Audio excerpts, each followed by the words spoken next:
I'm selling the Imperial Patek Philippe to Gertrude Wong for $4 million.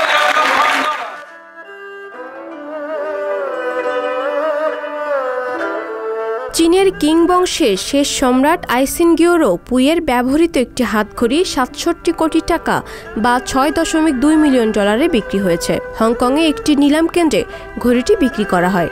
হংকংয়ে বসবাসকারী একজন এশীয় সংগ্রাহক এটি কিনেছেন। বিশ্বে এই মডেলের মাত্র ৮টি ঘড়ি রয়েছে।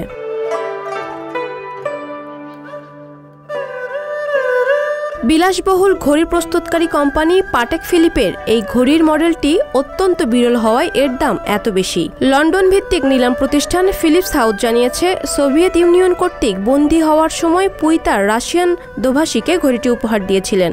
এই ঘড়িটির যা ইতিহাস রয়েছে তাতে এর দাম আরও বেশি হওয়া উচিত ছিল।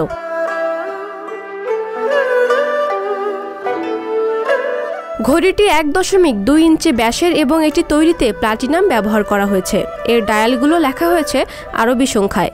এছাড়া এই ঘড়ি দিয়ে পৃথিবীর অবস্থান অনুযায়ী চাঁদের অবস্থানও জানা যেত। পুই কিভাবে এই ঘড়িটি কিনেছিলেন বা পেয়েছিলেন তা জানা সম্ভব হয়নি। ফিলিপস হাউস এশিয়ার প্রধান টমাস প্যারাজি জানিয়েছেন, একসময় সম্রাটের কাছে ছিল এমন যে কোনো হাতঘড়ির মধ্যে এর দাম সবচেয়ে বেশি।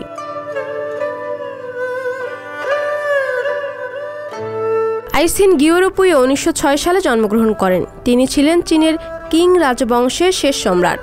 জন্মের মাত্র ২ বছর বয়সে সিংহাসন আরোহণ করেছিলেন। ১৯১২ সালে বিদ্রোহের মাধ্যমে তাকে উৎখাত করা হয়।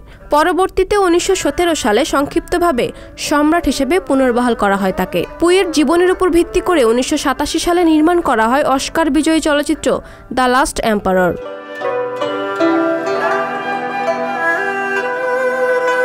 সম্রাটদের মালিকানাধীন অন্য ঘড়িগুলোর মধ্যে ইথিওপিয়ান সম্রাট হেইলে সেলাসির একটি ঘড়ি ২০১৭ সালে $২.৯ মিলিয়ন বিক্রি হয়েছিল।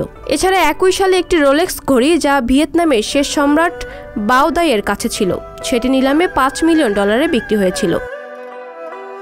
আন্তর্জাতিক ডেস্ক, সংবাদ প্রকাশ। সংবাদ, ফিচার ও অনুষ্ঠানের জন্য ভিজিট করুন সংবাদ প্রকাশের ওয়েবসাইট এবং যুক্ত থাকুন ফেসবুক পেজ ও ইউটিউব চ্যানেলের সঙ্গে।